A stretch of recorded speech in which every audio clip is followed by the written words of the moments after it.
Okay hello students. आज के lecture में हम देखते हैं some examples on Cauchy's theorem and Cauchy's integral फार्मूले के ऊपर। ओके, लास्ट लेक्चर में आपने देखा कि how to find the poles, how to find the zeros of analytic functions. Okay, उसके बाद में हमने देखा कि कॉचीज थ्योरम क्या होता है, कॉचीज इंटीग्रल फार्मूला क्या होता है, कब हम अप्लाई करते हैं। ओके, तो आज के लेक्चर में हम देखते हैं कॉचीज थ्योरम और कॉचीज इंटीग्रल के फार्मूले के ऊपर कुछ examples. Okay, so here is the first example. Evaluate integration over a closed curve C cos pi z upon z square minus 1 dz, okay, where C is the rectangle with vertices 2 plus minus n and minus 2 plus minus I. Okay, आपको इस integration का answer निकालना है। Clear ना? तो start करते हैं solution. आपको जो एग्जांपल दिया है, ओके, पहले उसको लिख लेते हैं। इंटीग्रेशन ओवर C, यह है cos pi z अपॉन में Z square minus 1 D Z. Okay ना, अब देखिए इसको क्या करना, हमेशा डिनोमीटर को ना फैक्टराइजेशन के फॉर्म में लिखना। ओके, यहाँ पे डिनोमीटर जेड स्क्वेयर माइनस 1 है, इसके फैक्टर्स लिखेंगे हम। यहाँ पे कोई भी एग्जांपल रहा कंटूर इंटीग्रेशन का, सबसे पहले डिनोमीटर को फैक्टराइज करना। ठीक है ना? तो यहाँ पे cos pi Z upon, okay, Z square minus 1 के फैक्टर होते हैं, एक ब्रैकेट में जेड माइनस 1, दूसरे ब्रैकेट में Z plus 1 into d Z. ठीक है ना? फैक्टराइज करने के बाद कोई भी एग्जांपल हो, सबसे पहले डिनोमिनेटर को फैक्टराइज करना। फैक्टराइज करने के बाद, ठीक है, इस फंक्शन के पोल्स फाइंड आउट करना। ओके, अब इस टोटल फंक्शन के पोल्स कैसे फाइंड आउट होते हैं? डिनोमिनेटर को जीरो के साथ कंपेयर करके आप इसके पोल्स फाइंड आउट कर सकते हो। ओके, और यहाँ पे जो यहाँ पे जो न्यूमरेटर जो होता है कॉस पाई जेड, वो हमेशा आपका एफ ऑफ जेड रहेगा। ओके, तो यहाँ पे हम लिखेंगे ऐसा कि हियर एफ ऑफ जेड जो रहेगा वो आपका कितना रहेगा, कॉस पाई जेड रहेगा। एक बात ध्यान रखना। ओके, यहाँ पे जो न्यूमरेटर में जो भी फंक्शन रहेगा वो आपका एफ ऑफ जेड रहेगा। So here f of z is cos pi z. Okay, now to find the poles of that function. Okay, how to find the poles of the function? Compare denominator with zero. Okay, अगर denominator को आप zero के साथ compare करते हो तो आपको poles मिलते हैं।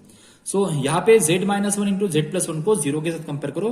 Here, okay, now z minus 1 into z plus 1 equal to 0। Okay, मैंने डिनोमिनेटर को जीरो के साथ कंपेयर किया। ओके, तो यहां पे होगा z माइनस 1 इक्वल टू 0 और z प्लस 1 इक्वल टू 0। ठीक है, सो इसका मतलब ये हुआ कि z इक्वल टू 1 हुआ और z इक्वल टू माइनस 1। तो दो पोल मिलते हैं आपको। ओके, कौन कौन से दो पोल मिलते हैं? z equal to minus 1 and plus 1। Okay, so z equal to minus 1 and plus 1 are the poles. Okay, कौन से पोल्स हो गए ये? It is a simple poles. ठीक है ना? ये रिपीट हो रहे हैं क्या? नहीं, अगर रिपीट होते तो इसका हम ऑर्डर लिखते कि it is a pole, okay, with order that number और ऑर्डर दिस नंबर। ओके, लेकिन यहाँ पे माइनस 1 और 1 टाइम में रिपीट हो रहा है, so it is a simple pole. तो हम ऐसा बोलेंगे, so therefore z equal to minus 1 and plus 1 are the poles. Okay, now are the poles of the function। ठीक है, are the poles of the function. ठीक है ना? आपने पोल्स फाइंड आउट कर लिया। ठीक है, उसके बाद की जो स्टेप रहेगी, आपको क्या करना है, ये जो पोल्स है, आपको जो क्लोज कर्व दिया है, ओके, आपको ये डिटरमाइन करना है कि ये जो पोल्स है ये कर्व्स के इनसाइड में या आउटसाइड में। ओके ना? तो आपको कर्व्स कौन सा दिया है? ओके, आपको कर्व जो दिया है वो रेक्टेंगल दिया है, और रेक्टेंगल दिया है with vertices 2 plus minus i and minus 2 plus minus i. तो इसके बाद वाली जो स्टेप रहेगी वो यहाँ पे हम ड्रॉ करेंगे कर्व। ठीक है ना? तो यहाँ पे मैं क्लोज कर्व को ड्रॉ करता हूं। ओके ना? हाँ, यहाँ पे पॉइंट लिखता हूं मैं 1, यहाँ पे 2, ओके, यहाँ पे आएगा माइनस 1, यहाँ पे आएगा माइनस 2। क्लियर है ना? यहाँ पे 1, यहाँ पे 2, ओके, यहाँ पे आएगा minus 1 and here is minus 2। ठीक है ना? अब देखो, अब कर्व्स कैसे ड्रॉ करते हैं। आपको रेक्टेंगल के वर्टाइसेस कौन कौन से दिए? आपको रेक्टेंगल के वर्टाइसेस दिए हैं 2 प्लस माइनस आई, मतलब एक वर्टेक्स हो गया आपका 2 प्लस आई, दूसरा हो गया 2 माइनस आई। तो 2 प्लस आई मतलब कौन सा वर्टेक्स होता है? ओके, 2 प्लस आई मतलब क्या? अगर मैं यहाँ पे 2 प्लस आई लिखता हूं, ओके, तो यहाँ पे x कोऑर्डिनेट 2 हो गया और y कोऑर्डिनेट जो होता है वो i का कोएफिशिएंट होता है। तो i का कोएफिशिएंट कितना है? 1 है। ओके, तो ये जो पॉइंट्स हो गए ये हो गए आपके 2 1 पॉइंट्स। ठीक है। अब 2 1 पॉइंट्स कहां पे रह गए, ऑब्वियसली फर्स्ट क्वाड्रेंट में, ये 2 पॉइंट एक्स कोऑर्डिनेट और 1 पॉइंट वाई कोऑर्डिनेट, तो ये हो गया आपका फर्स्ट वर्टेक्स। ओके, ये है आपका 2 + i। क्लियर है ना। अब देखते हैं दूसरा वर्टेक्स जो है आपका 2 - i है। ओके, तो यहां पे x कोऑर्डिनेट हो गया 2, y कोऑर्डिनेट हो गया -1, मतलब x का कोएफिशिएंट। ओके, तो 2 and -1, ये 2 हो गया, यहाँ पे -1, तो ये हो गया आपका दूसरा वर्टेक्स, ये है 2 - i। क्लियर है ना। अब थर्ड वन कौन सा है, -2 + i। ओके ना, सो -2 + i, ये कौन सा पॉइंट हो गया, ये हो गया -2, 1, ये पॉइंट हो गया -2, 1। ओके, तो -2 यहाँ पे, 1 यहाँ पे है। ओके, तो ये हो गया आपका थर्ड वर्टेक्स, ये है आपका -2 + i वर्टेक्स। ठीक है, और last one is -2 - i, so -2 - i जो वर्टेक्स हो गया वो आपका हो गया -2 - 1 वर्टेक्स। ठीक है ना, तो -2 - 1 ये रहेगा आपका थर्ड क्वाड्रेंट में ये रहेगा आपका -2 - i। ओके, तो ये बनता है आपका रेक्टेंगल। ओके, ये होता है आपका रेक्टेंगल। ओके ना, तो आपने क्लोज कर्व ड्रॉ कर लिया। अब आपको ये चेक करना है कि जो आपके पोल्स है वो इनसाइड द रेक्टेंगल है या आउटसाइड द रेक्टेंगल है। ओके, अब देखो यहाँ पे z = -1। अब z = -1 कहां पे है, ऑब्वियसली ये देखो, ये तो z एक्सिस कहीं यहाँ पे है नहीं, यहाँ पे x एक्सिस है। ओके, यहाँ पे y एक्सिस है। क्लियर है, नेगेटिव x एक्सिस है, नेगेटिव y एक्सिस है, z एक्सिस तो कोई है नहीं। तो अभी आप पूछोगे कि सर z = -1 और +1 कहां पे खोजेंगे। ओके, ध्यान दो, आपको दिया है z = 1। ओके, बट z क्या है, कॉम्प्लेक्स नंबर है। अगर मैं इसको x + iy लिखता हूं और =1 है, ओके, z को x + iy लिखा, इसको =1 है, यहाँ पे इमेजिनरी पार्ट नहीं है तो मैं यहाँ पे 0i लिखता हूं। अब जरा कंपेयर करो रियल के साथ रियल पार्ट, तो x की वैल्यू हो गई 1 और y की वैल्यू हो गई 0। तो z = 1 मतलब कौन सा पॉइंट हो गया, 1, 0 पॉइंट हो गया। ओके, z = 1 मतलब x = 1 हो गया, तो x = 1 कहां पे, इनसाइड द सर्कल है, ये है आपका z = 1 complex number. Okay, and similarly z = -1 complex number, ये रहेगा आपका z = -1। ओके ना, तो दोनों के दोनों पोल इनसाइड द रेक्टेंगल। ठीक है ना। तो यहां पे लिखेंगे both the poles z = -1 and +1, okay, are lie inside the rectangle। ठीक है, lie inside the rectangle, दोनों के दोनों पोल हमारे कर्व्स के अंदर है। ओके ना।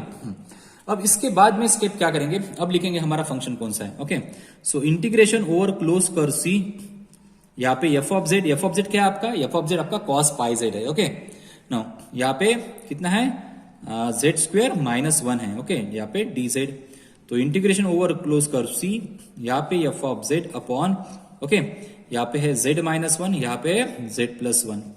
क्लियर है, इंटू dz। क्लियर है ना। अब मैं क्या करूंगा, देखो, अगर आपको कॉचीज थ्योरम लगाना है या फिर कॉचीज इंटीग्रल फार्मूला लगाना है, तो कॉची इंटीग्रल का फार्मूला क्या होता है आपको पता है। ओके, क्या होता है फार्मूला, मैं यहाँ पे लिखता हूँ। कॉचीज इंटीग्रल का फार्मूला क्या होता है, अगर आपको integration over close curve C निकालना है, यहाँ पे f of z upon z minus ये है, ओके, dz, तो इसका फार्मूला होता है 2πi into f of a। Okay, ये होता है आपका कॉचीज इंटीग्रल फार्मूला। ओके ना, ये फार्मूला क्या कहता है कि ये जो फंक्शन है f of z upon z minus a, इसका जो पोल है एट z = ये पॉइंट पे, ओके, वो अगर inside the close curve C रहता है, ओके ना, तो इस कंप्लीट फंक्शन का इंटीग्रेशन जो आता है वो 2πi into f of a आता है। What is f of a, okay, जो न्यूमरेटर रहेगा आपका f of z, उसमें z की वैल्यू ये पुटअप करो और वो फंक्शन की वैल्यू यहाँ पे लिखो। क्लियर है ना। तो इस फार्मूले में क्या होता है, डिनोमिनेटर में एक ही फैक्टर रहता है, एक तो z माइनस ए या फिर z माइनस ए का स्क्वायर, z माइनस ए का क्यूब। ओके, दो फैक्टर्स का मल्टीप्लीकेशन नहीं होता है, तो यहाँ पे दो फैक्टर्स का मल्टीप्लीकेशन आ रहा है, मुझे इसको क्या करना पड़ेगा, पार्शियल फ्रैक्शन से सेपरेट करना पड़ेगा। ओके ना, तो पार्शियल फ्रैक्शन से हम कैसे सेपरेट करेंगे, यहाँ पे f ऑफ z को पार्शियल फ्रैक्शन में इन्वॉल्व मत करना। ओके ना, 1 अपॉन यहाँ पे z minus 1 into z plus 1। Okay ना, बस इसी का पार्शियल फ्रैक्शन करना है, f ऑफ z को बाहर निकालना। ओके ना, अब सपोज को इसका शॉर्टकट मेथड क्या है पार्शियल फ्रैक्शन की, जरा ध्यान दो, इंटीग्रेशन ओवर क्लोज कर C, यहाँ पे f of z into, okay ना, अगर मुझे इसको पार्शियल फ्रैक्शन में लिखना है तो मैं लिखूंगा यहाँ पे पहला फैक्टर z माइनस 1 और यहाँ पे लिखूंगा दूसरा फैक्टर z प्लस 1। ओके ना, हाँ, किसी एक फैक्टर का साइन निगेटिव दे देना। तो मैंने z 1/z+1 का साइन जो है वो निगेटिव दे दिया। ओके, न्यूमरेटर में फिलहाल के लिए 1 1 अज्यूम करना कि यहाँ पे 1 1 है। ओके, अब अगर इस फंक्शन का पार्शियल फ्रैक्शन ये होता है, ओके, तो अगर मैं इसको सॉल्व करता हूं, क्रॉस मल्टीप्लाई करता हूं, तो मुझे वापस यही फंक्शन मिलना चाहिए। अगर मिलता है मतलब क्या, क्रॉस मल्टीप्लाई करने के बाद डिनोमिनेटर में तो ये सेम मिलेगा, लेकिन न्यूमरेटर में कितना मिलना चाहिए, 1 मिलना चाहिए। अगर न्यूमरेटर में 1 मिलता है क्रॉस मल्टीप्लाई करके, तो इसका जो पार्शियल फ्रैक्शन का कन्वर्शन है वो बिल्कुल करेक्ट है आपका। अगर 1 नहीं मिलता है तो देखो क्या होता है। ओके, अगर मैं इसको क्रॉस मल्टीप्लाई करता हूं तो कितना मिलेगा, यहाँ पे होगा z+1। ओके, नाउ यहाँ पे -z+1। Okay, -z+z get cancel, answer कितना मिलता है, 2 मिलता है। ओके, 1 मिल रहा है क्या, नहीं, क्रॉस मल्टीप्लाई करने के बाद आपको 1 नहीं मिल रहा है, 2 मिल रहा है। मतलब इसका जो पार्शियल फ्रैक्शन का इस पे जो पार्शियल फ्रैक्शन आपने अप्लाई किया वो बिल्कुल इनकरेक्ट है। ओके ना, तो इसको करेक्ट करने के लिए क्या करना पड़ेगा, आपने क्रॉस मल्टीप्लाई करके चेक किया कि यहाँ पे 1 आ रहा है कि नहीं आ रहा है। फिलहाल के लिए 1 नहीं आ रहा है, कितना आ रहा है, 2 आ रहा है। तो जो भी नंबर क्रॉस मल्टीप्लाई करने के बाद आता है, ओके, उस नंबर से क्या करना, ये जो आपने न्यूमरेटर में 1 लिखा था इसको डिवाइड कर देना, सिंपल मेथड है। ओके, यहाँ पे 2 मिला तो इस 1 को 2 से डिवाइड करता हूं, इस 1 को भी 2 से डिवाइड करता हूं, हो गया इसका पार्शियल फ्रैक्शन। ठीक है, अब आप क्रॉस मल्टीप्लाई करके देखो, आपको आंसर बराबर कितना मिलेगा, यहाँ पे 1 मिलेगा। ओके ना, अब क्या करेंगे, एफ ऑफ जेड से और इंटीग्रेशन से मल्टीप्लाई करना दोनों ब्रैकेट को। ओके, तो ये मिलता है आपको इंटीग्रेशन ओवर क्लोज कर सी। ओके, 1/2 क्या रहेगा, यहाँ पे कांस्टेंट रहेगा, यहाँ पे 1/2 लिखता हूं। ओके, सो 1/2 कांस्टेंट रहेगा बाहर, यहाँ पे न्यूमरेटर में F of z upon z-1 dz। Okay, minus ये 1/2 इंटीग्रेशन ओवर क्लोज कर सी, यहाँ पे F of z upon z+1, यहाँ पे dz। ठीक है ना, अब लगाते हैं हम कॉचीज इंटीग्रल फार्मूला या फिर कॉचीज थ्योरम। ठीक है ना, देखो कॉचीज थ्योरम क्या कहता है कि अगर सपोज करो कि ये जो फंक्शन है f of z upon z-1, okay, ये अगर एनालिटिक होता है, ये फंक्शन अगर एनालिटिक होता है, ठीक है, मतलब क्या, ओवर द क्लोज कर सी के ऊपर, आपका क्लोज कर सी क्या है, रेक्टेंगल। ओके, तो F of z upon z-1 ये फंक्शन, ठीक है ना, इस क्लोज कर सी के ऊपर एनालिटिक है क्या, नहीं है। क्यों नहीं है, क्योंकि यहां पे एक सिंगुलर पॉइंट आ रहा है। कौन सा सिंगुलर पॉइंट आ रहा है, z=1 आ रहा है। अगर यहाँ पे z-1 है तो इसका पोल कितना आता है, z=1। तो z=1 यहाँ पे सिंगुलर पॉइंट हो गया, और इस फंक्शन में z=-1 ये सिंगुलर पॉइंट हो गया। ओके, तो दोनों फंक्शंस के लिए z=1 और z=-1 ये दोनों के दोनों singular point inside the curve है। ठीक है ना, इनसाइड द रेक्टेंगल है। तो यहाँ पे आप कॉची थ्योरम अप्लाई नहीं कर सकते। कॉची थ्योरम क्या कहता है कि अगर ये F of z upon z-1 ये कंप्लीट फंक्शन एनालिटिक होता, मतलब ठीक है ना, यहाँ पे जो सिंगुलर पॉइंट आते z=1, अगर ये आउटसाइड द सर्कल होता या फिर आउटसाइड द रेक्टेंगल होता, इसका मतलब ये होगा कि F of z upon z-1 ये कंप्लीट एनालिटिक होता इस कर्व के ऊपर। ठीक है, तो इन दैट केस इसका जो आंसर आता है ना, वो डायरेक्टली हम 0 लिख सकते थे by using Cauchy's theorem. Okay, लेकिन z=1 जो पोल है हमारा वो इनसाइड द सर्कल है। ठीक है, तो इसका आंसर 0 नहीं आएगा। तो इसका आंसर कितना आता है, बाय कॉची इंटीग्रल फार्मूले से इसका आंसर आता है 1/2, कांस्टेंट है बाहर, इसका आंसर आता है 2πi, okay, into f of z equal to कितना, यहाँ पे पोल की वैल्यू कितनी है, z=1। ये होता है कॉची इंटीग्रल फार्मूला। अगर ऐसा होता है कि F of z upon z-1 it is not analytic function, means क्या होता है कि यहाँ पे एक सिंगुलर पॉइंट होता है z=1, और वो अगर इनसाइड द गिवन रीजन आता है तो इसका आंसर कॉची इंटीग्रल फार्मूले से निकालना पड़ता है, और इसका आंसर आता है 2πi इंटू एफ ऑफ, मतलब इस एफ ऑफ जेड की वैल्यू कौन से पॉइंट पे, उसी के पोल पे z=1 पे। ओके, सिमिलरली -1/2, तो यहाँ पे भी एक पोल है z=-1, और ये -1 जो पोल है वो इनसाइड द रेक्टेंगल है। ओके, तो यहाँ पे भी इसका आंसर 0 नहीं आएगा। इसका आंसर कितना आएगा, bye using Cauchy integral formula 2πi into f of z=-1, यहाँ पे पोल -1 है। ओके ना, अब एफ ऑफ जेड की वैल्यू निकाल लेते हैं। ठीक है, एफ ऑफ जेड कितना है आपका, कॉस, एफ ऑफ जेड कितना है, एफ ऑफ जेड जो है आपका, एफ ऑफ जेड जो है वो cos πz है। ओके ना, ध्यान में रखना, एफ ऑफ जेड जो है आपका cos πz है। ओके, तो यहाँ पे मैं वैल्यू रखता हूं, 2 के साथ 2 गेट कैंसिल, 2 के साथ 2 गेट कैंसिल। ओके, यहाँ पे pi i. Okay, F of Z =1 रखो एफ ऑफ जेड में, अगर मैं जेड के वैल्यू 1 रखता हूं तो cos π × 1 मिलेगा, तो मतलब यहाँ पे मिलेगा cos π। ओके ना, माइनस यहाँ पे पाई आई, ओके, और z इक्वल टू -1 रखेंगे तो यहाँ पे cos ऑफ माइनस पाई मिलेगा, okay. But cos of minus pi कितना होता है? cos पाई होता है, ओके ना। तो यहाँ पे pi i into cos pi, okay, minus यहाँ पे pi i into cos pi, okay. Reason देना कि cos of minus theta is equal to कितना होता है? cos थीटा होता है, ठीक है ना। अब cos पाई की वैल्यू -1 होती है, ओके, लेकिन ये दोनों के दोनों फंक्शन सेम ही है, तो ये दोनों क्या हो जाएंगे? कैंसिल, और आंसर कितना मिलेगा आपको? आंसर मिलेगा आपको 0, ओके ना। तो आपने किसका आंसर निकाला? आपने integration over a close curve C, ठीक है, f ऑफ z मतलब cos पाई z अपॉन z स्क्वेयर -1, इसका आंसर निकाला, और इसका आंसर कितना मिला आपको? 0 मिला। तो इस तरीके से आप इसके एग्जाम्पल आप सॉल्व कर सकते हो bye using Cauchy integral formula या फिर कॉचीज थ्योरम से, ठीक है। आई होप आपको एग्जाम्पल समझ में आया होगा, और एक हम एग्जाम्पल देखते हैं, क्लियर है? ओके स्टूडेंट्स, अभी देखते हैं second example on Cauchy's theorem and Cauchy's integral फार्मूले के बेस, ओके ना। तो यहां पे क्या दिया है, ओके, आपको इस इंटीग्रेशन का आंसर फाइंड आउट करना है, ठीक है। Sine pi z square plus cos pi z square upon z-1 into z-2 dz, okay, where c is the circle mod of z equal to 3, okay. यहाँ पे जो कर्व दिया है क्लोज कर्व C, ये सर्कल का equation है, mod of z equal to 3, okay. अभी इसको हम सॉल्व करते हैं, तो इस फंक्शन में जो न्यूमरेटर रहेगा वो आपका f ऑफ z रहेगा, एक बात ध्यान में रखना, ओके। सो यहाँ पे लिखूंगा मैं here f of z is equal to sine pi z square, ठीक है ना, sine pi z square plus cos pi z square, okay ना, ये रहेगा आपका f ऑफ z, क्लियर है। अब हम निकालेंगे पोल्स।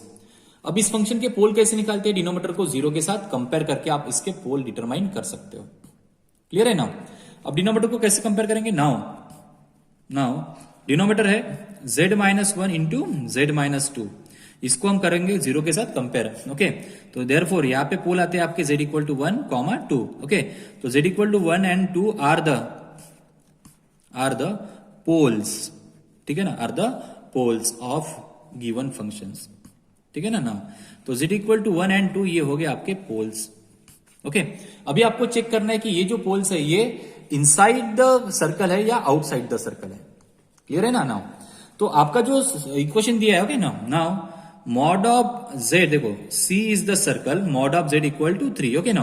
तो mod of z equal to 3 which is circle, okay ना, ये किसका इक्वेशन है? सर्कल का विथ सेंटर, ओके ना। इसके सेंटर क्या रहते हैं? इस सर्कल के सेंटर क्या रहते हैं? आपको बताया था मैंने लास्ट लेक्चर में, mod of z equal to r, ये क्या होता है? इक्वेशन ऑफ स्टैंडर्ड सर्कल होता है, ओके।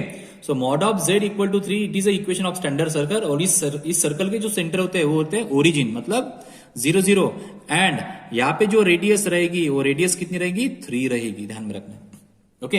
ये जो रहेगा ये रेडियस की वैल्यू रहेगी, ओके, और इसके सेंटर कितने रहेंगे? 0, 0 रहेंगे, ओके। चलो अब हम देखते हैं, सर्कल को ड्रॉ करते हैं, ओके ना। हाँ देखो ये सेंटर रहेंगे आपके 0, 0, ओके, और रेडियस कितनी रहेगी? 3, तो यहाँ पे 3 पॉइंट आएगा, ओके। पहले सर्कल ड्रॉ कर लेते हैं, ओके, ये रहेगा आपका सर्कल, ओके ना। तो यहाँ पे जो पॉइंट आएगा ये पॉइंट रहेगा आपका 3, ओके ना।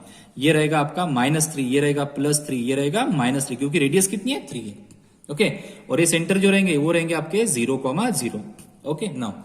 अब चेक करते हैं कि पोल जो है z equal to 1, 2, okay. z equal to 1 मतलब क्या? x इक्वल टू 1, तो x इक्वल टू 1 यहाँ पे 3 पॉइंट है, x इक्वल टू 1 मतलब यहाँ पे, ओके ना। तो z equal to 1 pole inside the circle है, क्लियर है ना। अब z इक्वल टू 2 यहाँ पे है, 1 के बाद आता है 2, ओके, बाद में 3, तो z इक्वल टू 2 जो पोल रहेगा, z equal to 2 pole, okay, both the pole are lie inside the circle, ठीक है ना। तो यहां पे लिखूंगा मैं z equal to 1 and 2, okay, both the poles, okay, are lie inside, okay, inside the circle, दोनों के दोनों पोल सर्कल के अंदर है, ओके ना। अब दोनों के दोनों पोल सर्कल के अंदर है, तो यहाँ पे कॉची इंटीग्रल थ्योरम का यूज होगा, कॉचीज थ्योरम का यूज नहीं होगा, ओके। यहाँ पे इंटीग्रल फार्मूला लगेगा, ओके ना। तो आपको जिसका आंसर निकलना है इंटीग्रेशन ओवर C, यहाँ पे f of z upon, okay, f of z की आपको पता है कितनी है?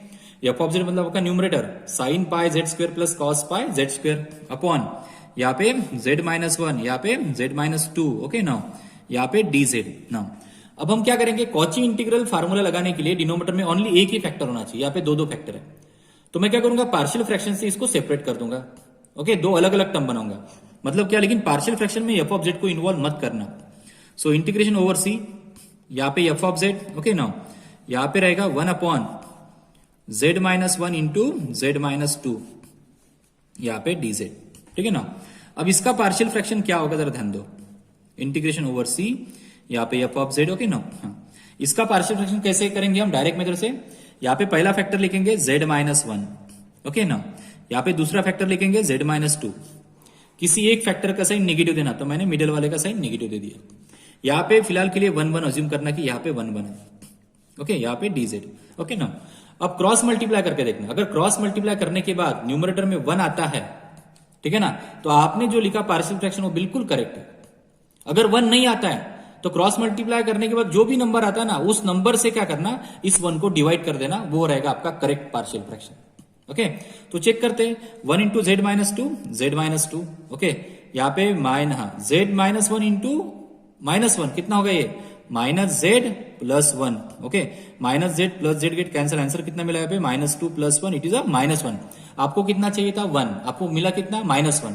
मिल रहा है क्या 1, नहीं मिल रहा है। तो जो नंबर मिलता है उस नंबर से क्या करना, इस 1 को आप डिवाइड कर देना, ओके। तो यहाँ पे होगा -1, यहाँ पे होगा -1, इस तरीके से ये होता है आपका पार्शियल फ्रैक्शन, ओके। तो मैं प्लस वाली टर्म पहले लिखूंगा, तो ये प्लस वाली, या फिर बाद में भी लिखा तो भी चलता है, ओके ना। तो अभी एफ ऑफ जेड और इंटीग्रेशन से मल्टीप्लाई करता हूं, तो ये माइनस साइन कांस्टेंट है बाहर, इंटीग्रेशन ओवर सी, यहाँ पे F of z upon z minus 1 D Z, okay. Minus minus plus हो जाएगा ये, इंटीग्रेशन ओवर क्लोज कर सी, यहाँ पे एफ ऑफ जेड अपॉन कितना, जेड माइनस 2, यहाँ पे डी जेड, करेक्ट है ना। आपको कुछ ऐसा मिला।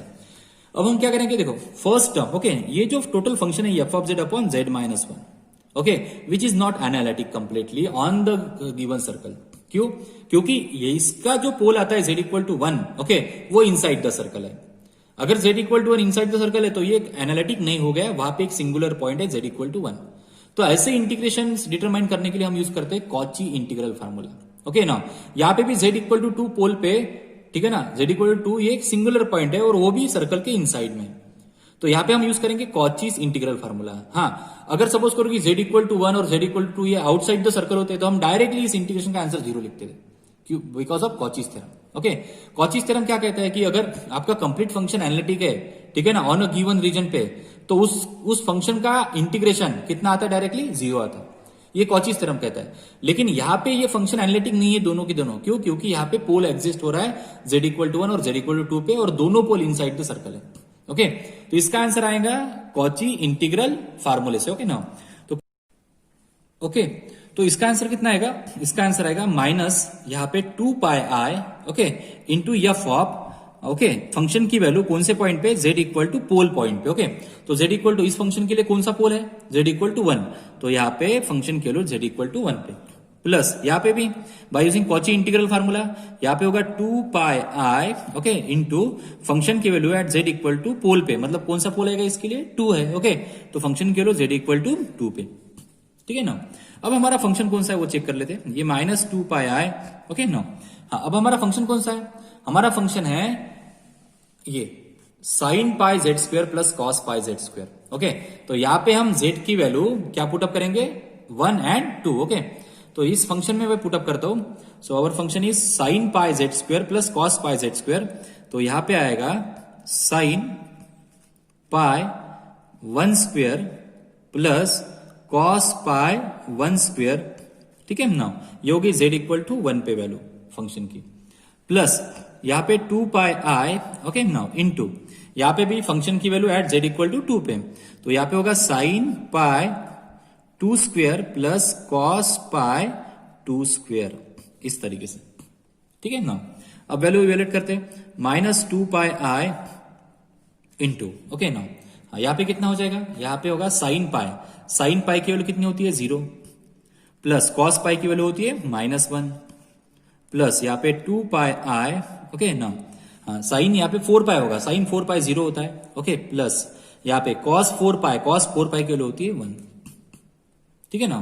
तो इसको इवेल्युएट करते हुए कितना मिलेगा, यहाँ पे 0 -1 -1 माइनस माइनस प्लस, तो यहाँ पे 2 पाई आई, ओके, और यहाँ पे plus 2 pi i, okay, 2 pi I plus 2 pi आई ये होता है 4 पाई आई, तो ये होगा आंसर आपका, ठीक है।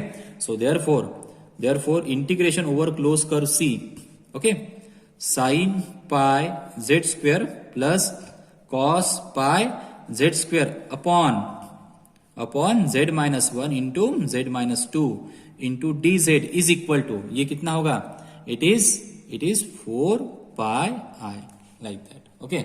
आई होप आपको आज के दोनों एग्जाम्पल आपको समझ में आए होंगे, ओके। इस पे कुछ और एग्जाम्पल, इंटरेस्टिंग एग्जाम्पल हम प्रैक्टिस करेंगे नेक्स्ट लेक्चर में, क्लियर है ना। तो आज के लिए इतना काफी रहेगा, मिलते हैं नेक्स्ट लेक्चर में, थैंक यू।